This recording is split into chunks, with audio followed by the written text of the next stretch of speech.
Alors, bonjour aux investisseurs et futurs investisseurs immobiliers. J'espère que vous allez bien, j'espère que vous allez tous très bien. Dans la vidéo d'aujourd'hui, j'ai envie de comparer comme ça mes locataires, voilà, les locataires de l'Allemagne et aussi les locataires du Cameroun. Parce que comme vous le savez, je suis investisseur immobilier dans les deux pays et souvent j'aime bien faire des petites comparaisons entre les deux pays. J'ai fait récemment aussi une vidéo où je parlais de l'investissement immobilier au Cameroun, l'investissement immobilier en Allemagne, les points forts, les points positifs, les points négatifs, pourquoi est-ce qu'on devrait faire les deux investissements tant que c'est possible. J'ai aussi fait une analyse de rentabilité là-dessus. Je te mets les vidéos comme ça en bas de description si tu n'as pas eu l'occasion de les regarder. Voilà, sans plus tarder, on se retrouve comme ça avec la comparaison entre les locataires du Cameroun et d'Allemagne après le générique.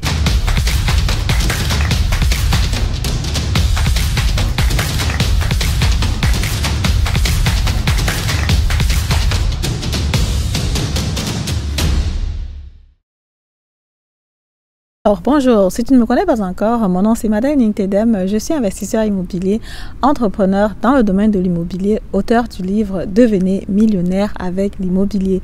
Si le domaine de l'immobilier t'intéresse, si le domaine de l'immobilier te passionne, c'est que tu es ici au bon endroit. Je t'invite tout simplement à faire deux choses: t'abonner à la chaîne, activer la cloche de notification pour ne plus rater le contenu que je partage assez souvent sur la chaîne. Et aussi naturellement, si tu veux bien, on peut faire un petit deal parce qu'effectivement pour cette vidéo, je vais te partager comme ça mon expérience, mon know-how. C'est certainement des informations que toi aussi tu aimerais avoir si tu veux te lancer sur l'investissement immobilier, que ce soit en Allemagne ou alors au Cameroun. Donc je t'invite déjà à t'abonner à la chaîne et si à la fin de la vidéo tu te rends compte que tu n'as rien appris de toute cette vidéo, tu es libre de te désabonner parce qu'effectivement, moi, mon but, c'est de t'apporter de la valeur à travers cette vidéo. Et ce que je te demande en retour, c'est de t'abonner tout simplement à la chaîne parce que ça fait tout simplement plaisir et ça fait aussi que la vidéo soit bien référencée. Voilà, avant de passer donc sur la thématique du jour, ce que je vais donc te rappeler, ce que je propose dans une consultation gratuite, une consultation qui est payante, un accompagnement sur l'achat du bien immobilier si tu veux acheter les biens qui se trouvent dans mon réseau, un accompagnement qui est payant. Toutes les informations sont en bas de description. J'ai aussi une formation en ligne Investir en immobilier comme un pro. À toi de voir quel est le produit, quel est le service qui t'intéresse le plus. Voilà, comparaison des locataires. Comment est-ce que je vais même faire la vidéo aussi? Comment est-ce que je vais commencer? C'est vrai que c'est une vidéo que j'ai décidé comme ça juste de faire. C'est l'équipe qui m'a donné l'idée et du coup je me suis dit ok, pourquoi pas. Déjà on va donc commencer du côté des locataires en Allemagne. Pour les locataires en Allemagne, je ne sais pas, je touche le bois. C'est vrai que c'est pas le bois, c'est le ciment. Jusqu'à présent, je n'ai pas vraiment eu de locataires qui me fassent des problèmes ou bien qui me fassent vraiment des difficultés. C'est vrai qu'il y a souvent eu des petits chichis. J'avais souvent fait des vidéos par rapport à un de mes appartements où il y a eu cambriolage, mais après le problème a été résolu sans problème. J'ai fait aussi une vidéo sur un de mes locataires qui voulait que je dépense juste plus d'argent que prévu, mais bon, ça n'a pas été le cas, ça n'a pas été fait. Donc du coup, avec mes locataires ici en Allemagne, tout se passe plutôt bien. Maintenant, la seule différence qu'il y a souvent, c'est que selon le locataire que tu prends, si tu prends par exemple un locataire qui est une personne privée, en général, du moins pour mes locataires, ils me payent entre le 1er et le 3 du mois. J'ai rarement des retards de paiement. Bon, c'est vrai, j'ai aussi un locataire qui est étranger. Je ne vais pas nommer la nationalité juste parce que, pour que ce ne soit pas comme si je veux stigmatiser ce pays-là. Mais souvent, quand il va dans son pays en fin d'année, donc en décembre, parfois, il y a des retards de paiement. Parce que ce que je conseille toujours aux investisseurs, c'est que jusqu'au 3 du mois, il faut que ton loyer soit là. Dans le 3 du mois, je vérifie si tous mes loyers sont là. Et quand, de son côté, quand le loyer n'est pas là et que je lui pose la question de savoir, voilà, qu'est-ce qui se passe, pourquoi le loyer n'est pas là, généralement, il me dit, oui, j'ai voyagé avec la famille, je ne suis pas au pays, mais dès que c'est possible, je te fais le virement. Donc, généralement, il va faire le virement peut-être vers le 10 comme ça du mois.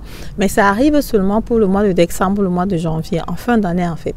Mais tout le courant de l'année, généralement, il est assez réglo sur tous ses paiements. Maintenant, si tu es un locataire comme moi aussi, j'ai un locataire qui est supporté par l'État, donc c'est l'État qui paye le loyer.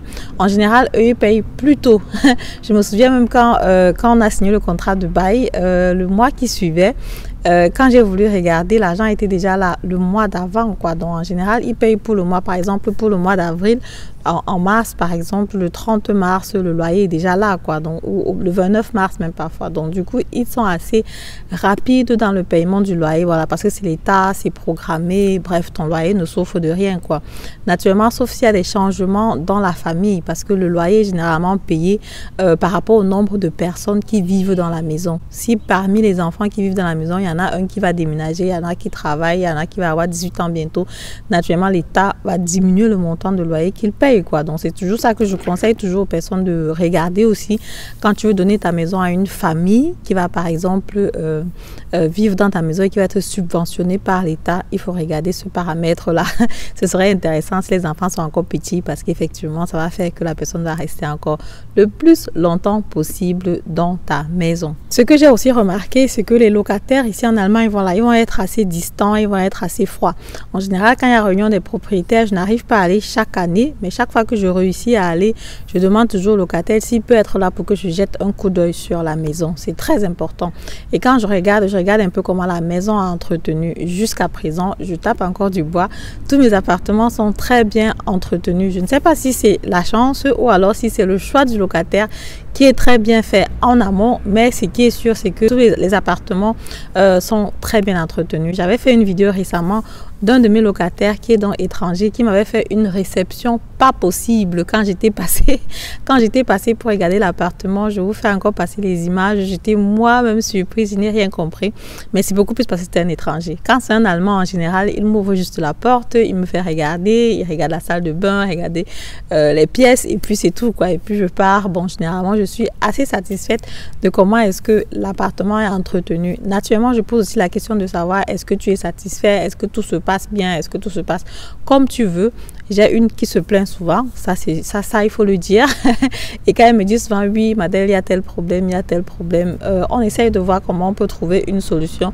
Ça peut se gérer à travers la société qui gère les appartements, ça peut aussi se gérer à travers le Hausmeister, tout simplement. S'il y a des dépenses à faire, c'est moi en tant que propriétaire qui les paye, sachant que je peux les déduire de la fiscalité en fin d'année.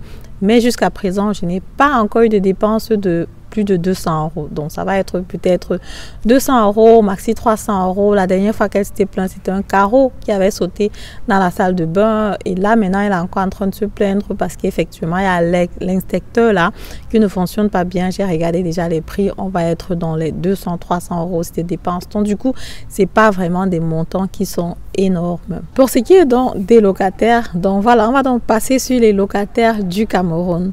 Les locataires du Cameroun, déjà concernant le paiement, vous savez que c'est différent. Quand un locataire veut prendre ta maison au Cameroun, généralement, il est conseillé de lui demander de payer, je sais pas moi, 1 an minimum. Et après, il commence à payer le loyer, soit de façon trimestrielle ou alors de façon mensuelle. Des personnes font ça différemment parce que j'ai discuté aussi avec plusieurs autres propriétaires au Cameroun. Il y a une propriétaire qui m'a dit qu'elle préfère justement que le locataire paye plus la caution au lieu de payer plus une avance sur le loyer, quoi. Donc, elle serait plutôt en train de dire que ok, c'est mieux que tu payes 4 mois de caution et tu payes 8 mois d'avance sur le loyer. Ça fait toujours 12 mois en tout. Que de dire que tu payes peut-être 10 mois d'avance sur le loyer et 2 mois de caution, quoi. Maintenant, ça dépend de chacun. Moi, j'avais commencé avec la stratégie de 10 mois d'avance sur le loyer et 2 mois de caution. Peut-être parce que je suis aussi nouvelle dans le domaine. Bon, elle m'a dit qu'elle le faisait parce qu'effectivement, parfois, quand la personne sort et qu'il y a des dommages sur l'appartement, si c'est juste 2 mois, ça peut être petit parce qu'effectivement, si tu loues par exemple l'appartement à 100 000 et que la personne soit, il te laisse avec 200 000, si par exemple tu avais 2 douches et que tu as peut-être 2 bidets qu'il faut remplacer, tu as les choses à la salle de bain, la peinture qu'il faut faire et tout, naturellement les 200 000 ça va être assez juste, quoi. Donc c'est pour ça qu'elle a dit ok, je préfère prendre un montant de caution assez élevé et une avance sur le loyer qui est basse. Même comme j'ai remarqué quand même que les locataires au Cameroun, même quand ils payent leur caution, avant même qu'ils ne sortent de la maison, ils s'attendent quand même à ce que tu payes la caution, ou ils essaient de balancer la caution avec le loyer. C'est vraiment impressionnant ce qui se passe au pays, ou bien. Pourtant ici, naturellement, quand le locataire prend la maison, justement, j'exige toujours qu'il paye ses 3 mois de loyer. Les 3 mois de loyer doivent être payés avant que je ne te remette les clés. Donc, quand tu payes tes 3 mois de loyer qui vont servir de caution, naturellement, la caution va être remboursée seulement après le UberGab protocole. Donc, après que tu m'aies remis mon appartement, donc quand tu résilies le contrat de bail, on se retrouve justement pour que on fait un protocole, quels sont les chiffres sur l'eau, quelles sont les dépenses qui ont été faites, je regarde comment est-ce que la maison est-ce que le mur est sale, est-ce qu'il y a les trous sur le mur. Bref, récemment j'ai eu un changement de locataire, elle avait laissé quand même les trous sur le mur, mais vu le fait qu'elle avait été très présente dans le choix du prochain locataire, finalement j'ai dit ok, les trous là c'est pas grave, demander au nouveau locataire s'il pouvait boucher ces trous là quoi, parce que tellement voilà la coopération, on avait très bien travaillé ensemble. Donc du coup voilà, ce n'est qu'après ça que quand justement même on fait les après-chenons de l'année que je te rembourse complètement ta caution. Naturellement je te rembourse d'abord une partie parce qu'effectivement on sait à peu près quelles sont les dépenses énergétiques avec le house scale et tout le reste. Tu peux savoir déjà s'il y aura un acte salon ou pas, et par rapport à ça, pour ne pas être obligé de courir derrière le locataire après, tu retiens juste un petit montant de la caution, et en fin d'année ou alors en milieu d'année, Yenagdim, quand la société qui gère les appartements te fait le bilan, à partir de là tu peux savoir ok, est-ce que mon locataire me doit encore de l'argent ou alors est-ce que c'est moi qui dois lui verser de l'argent en plus quoi, et là tu lui rembourses l'argent. Mais ce que j'ai remarqué avec les locataires du Cameroun, j'ai eu un locataire récemment, ce qui est amusant, c'est que c'était même un gars qui venait de la France et il me dit justement que oui, non, il a l'habitude déjà que au Cameroun, les propriétaires ne remboursent pas la caution des locataires, et là il avait 2 mois de caution sur l'appartement. Il me dit ok, je vais laisser 1 mois de caution de toutes les façons et je vais partir avec 1 mois impayé quoi. Donc les Camerounais ou alors les personnes qui sont au pays directement, ils font la balance entre les deux, ce qui à mon avis n'est pas vraiment très correct. Je ne sais pas si vous avez d'autres expériences à ces niveaux-là. Si vous avez d'autres expériences, naturellement, il faut partager avec nous. L'autre possibilité souvent, c'est de prendre sur un notaire pour pouvoir gérer les appartements et pour pouvoir récupérer l'argent du loyer. C'est une stratégie pour le moment que je n'utilise pas. Peut-être c'est quelque chose que je vais faire plus tard. Pour mes locataires, j'ai un concierge sur le terrain. Il y a des locataires avec lesquels je suis en contact directement, mais il y en a aussi qui sont par exemple emménagés quand j'étais au pays et du coup j'ai fait la transaction et on est resté en contact quoi. Même scénario, au début du mois, je regarde si les paiements ont été faits. En général, les paiements sont faits, ils sont assez réglo. Pour ceux qui n'arrivent pas à payer à temps, ils me disent justement ok madame, est-ce que j'ai besoin de quelques jours encore pour faire le versement, j'ai besoin d'1 jour, j'ai besoin de 3 jours, j'ai besoin de 2 semaines. Bref, selon la situation qui se présente quoi. Mais parce que pour moi, ce qui n'est pas souvent intéressant, c'est d'avoir quelqu'un en face de toi qui ne paye pas ton loyer et qui ne te dit rien. Parce que là, ce n'est vraiment pas cool. Là, c'est vraiment un fresh hide, comme on dit en allemand. Donc, quand la personne quand même est en train de communiquer, à mon avis, je pense que c'est déjà quand même un premier point. Mais en même temps, il ne faut pas aussi être laxiste, quoi. Donc, il faut vraiment être aux aguets et il faut toujours être en train de voir comment tu as fait pour récupérer ton argent.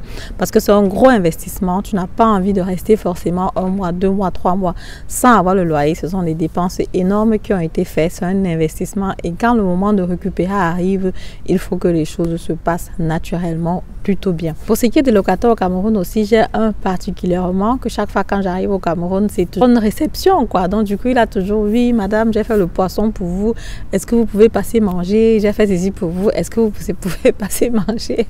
Bref, je pense que c'est un peu la solidarité africaine, mais il est vraiment le seul qui le fait. Donc un peu comme ici en Allemagne, j'ai un seul locataire